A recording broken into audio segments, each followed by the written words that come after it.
This is a Power 98.7 podcast. Now we're talking. Subscribe to Power 98.7 podcasts in iTunes or wherever you get your podcasts. There's more on power987.co.za. As the political landscape in South Africa undergoes a significant transformation, the resignation of Fana Mokoena from the Economic Freedom Fighters adds to a growing trend of departures from the party. Now, his exit follows that of prominent figures like Floyd, Shivambu and Mpho Morolane, who have aligned themselves with the Umkhonto party. Now, these shifts not only highlight internal rifts within the Economic Freedom Fighters, but also they raise questions about the future of opposition parties in the country, particularly as tensions mount between parties navigating the complexities of governance and public sentiment. Give us a call on 0861 987 000 with your assessment, your views, your commentary, as we engage with Mbuyiseni Ndlozi, political analyst and political studies lecturer at Walter Sisulu University. Thank you very much for your time, Mbuyiseni. It's great to talk to you about this very interesting set of shifts, moves and changes in the economic freedom fighters. I mean, where do you begin with an overview of what may be happening internally? Okay, thanks for having me and greetings to the listeners at home.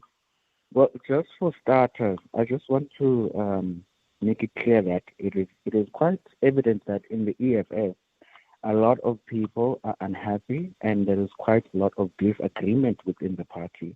Whether we can view this as ideological or factional differences, but the point remains that there are different views or divergent views, and some of these views are suppressed, while views that would be aligned to those of the party's leader would be views that would be supported and endorsed within the party. So I believe that when numerous prominent figures exit the party, what that indicates is that internally there are definitely differences and that a lot of people are unhappy, hence they are leaving the party. And so then let's look from the outside. What might these high-profile departures do to voter perception of the economic freedom fighters? Well, for one, from the very get-go, I think the first kind of strategic mistake of the EFF was parachuting high-profile figures who did not have a constituency on the ground in terms of numbers or people that they represented. And what happened was that they simply negotiated deals that would find these particular figures deployed to public office. And this would have been really discouraging for the ground forces of the EFF. So this is people that have been working for the party since 2013. And so I think from a person looking from the outside or from a spectator's point of view, this would reveal that there is a breakdown in terms of cohesion inside the party, and that this would speak to the perceived militaristic leadership style of the EFF, where power and decision making is centralized to the central command team. And this then definitely indicates that rank and file are definitely not happy with the military style leadership of the party's elite. It's interesting that you mentioned that, because JF on X says those who have left have less significance to the EFF. CIC is the power behind the EFF. So anyone that thinks that the EFF is declining is delusional.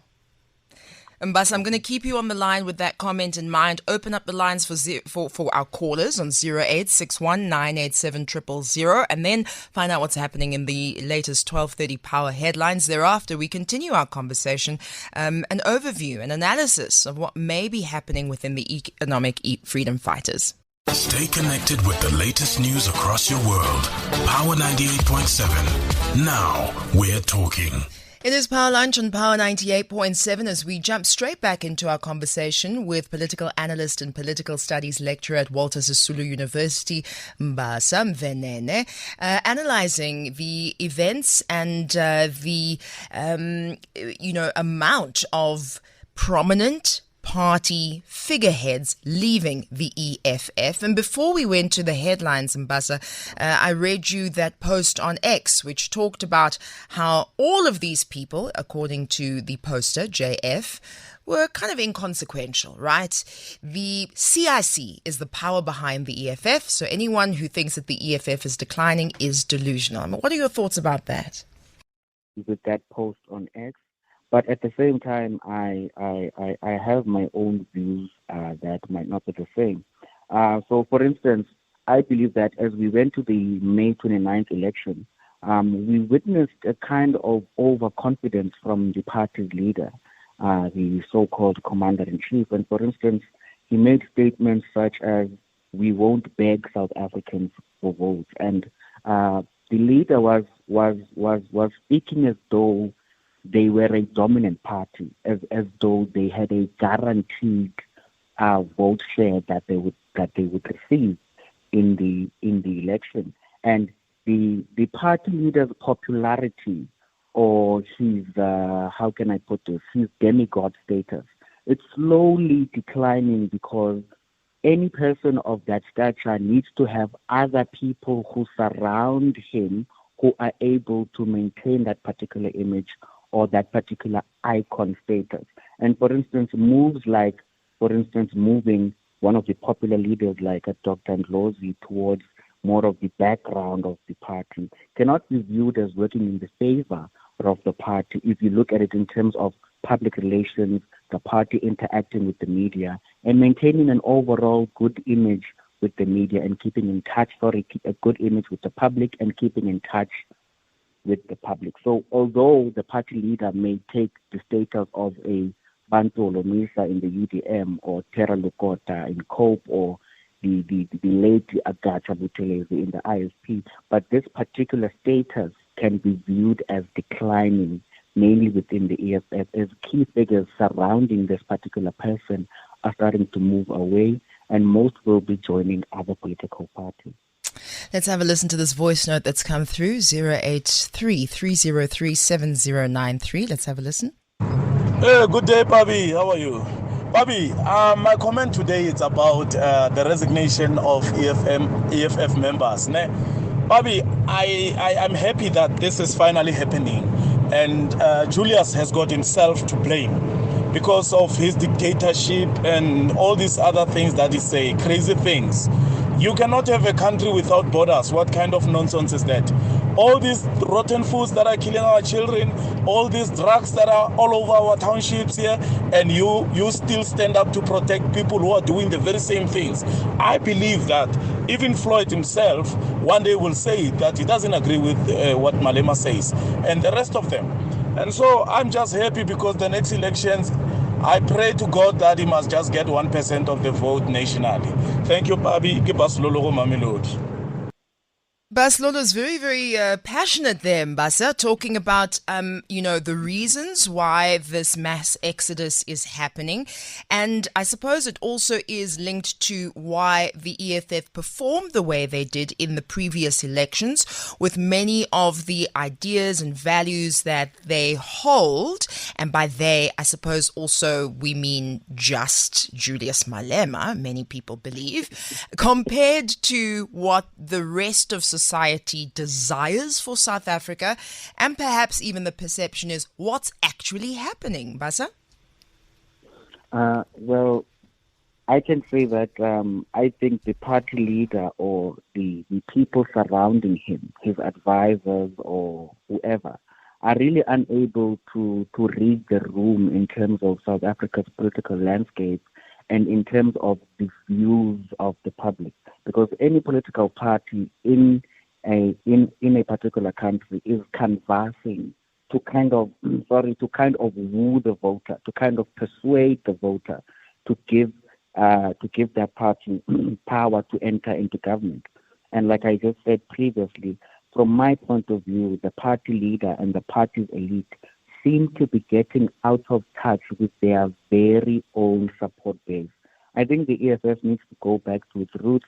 They need to go back to basics and try to figure out what were they saying or what were they doing that managed to get them a consistent growth from the 2014, 2016, 2019 election. And they need to kind of move back to what worked and kind of refocus on their 7 cardinal pillars and tone down on the arrogance and this idea that the party revolves around one individual, or what we hear that even in elective conferences, delegates are actually told how to vote and who to vote for. So I think all of that dictatorial activity that's happening within the party needs to be toned down, and the party needs to re-identify with its support base, as the fellow in the VN was just espousing.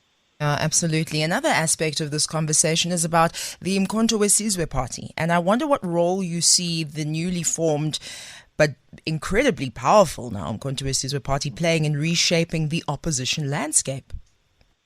Oh, sure. I mean, you're quite correct. The MKP now is quite a voice to be reckoned with.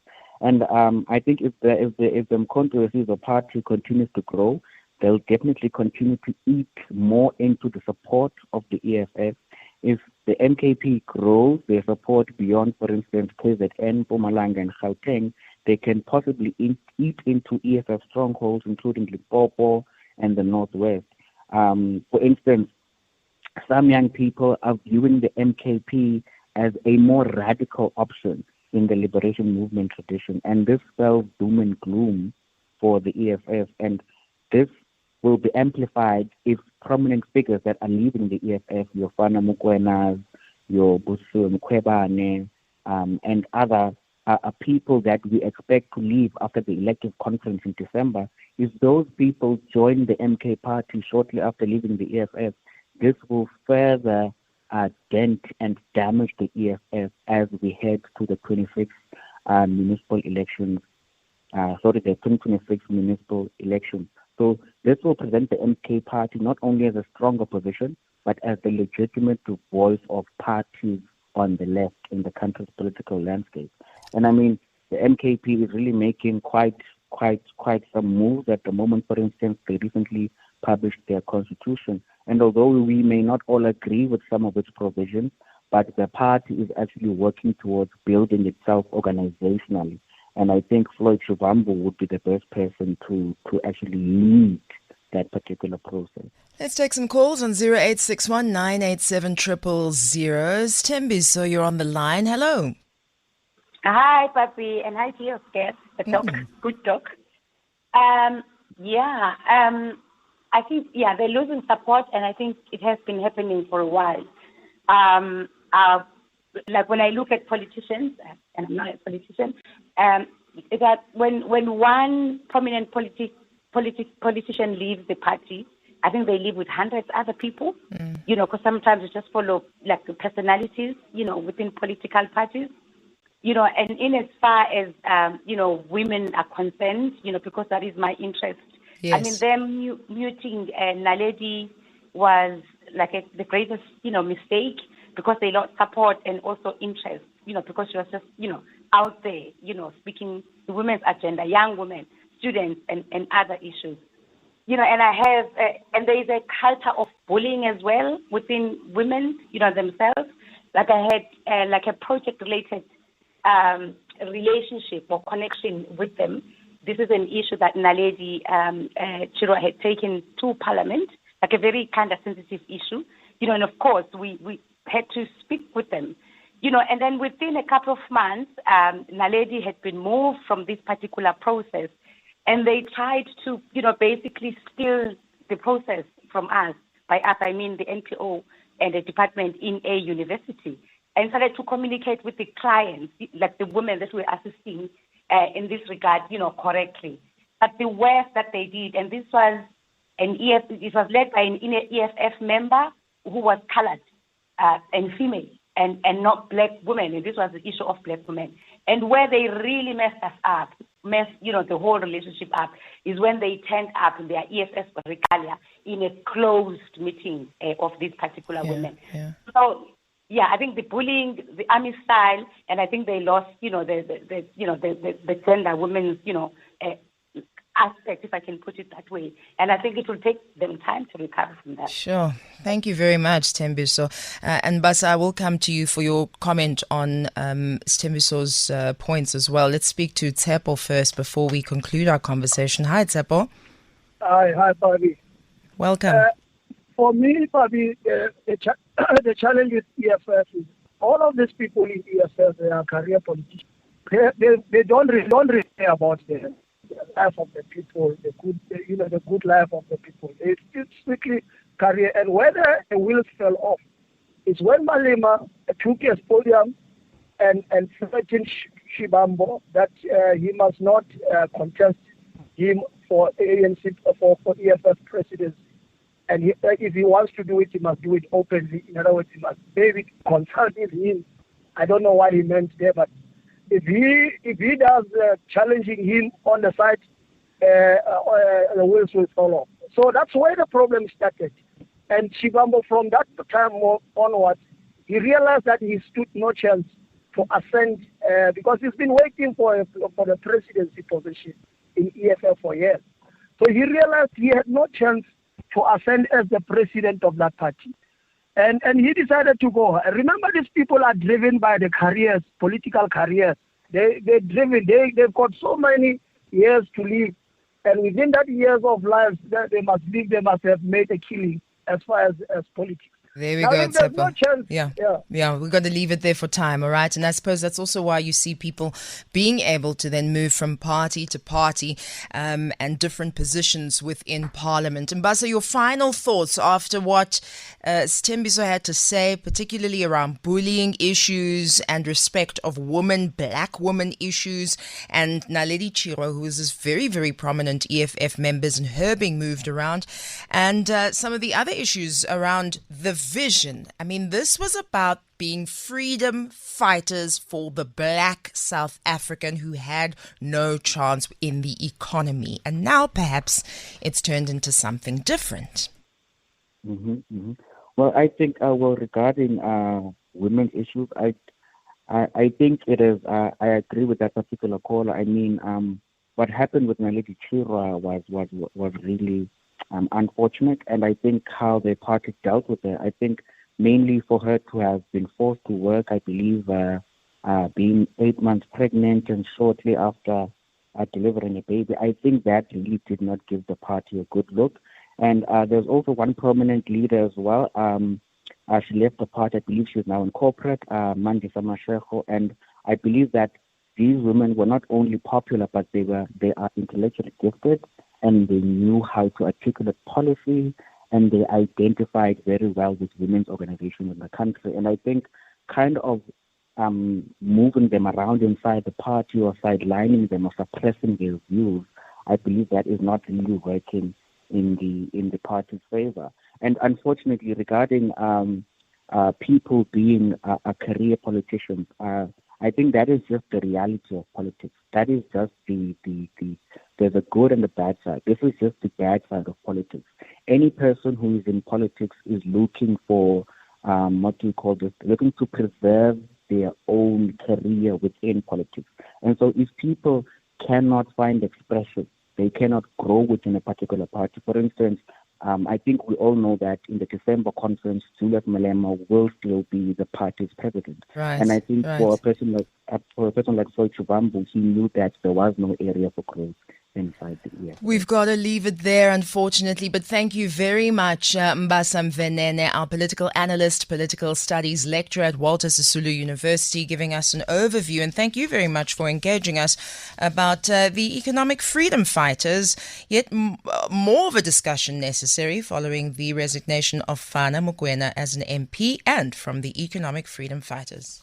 You've been listening to a Power 98.7 podcast. For more podcasts, visit power987.co.za or subscribe wherever you get your podcasts.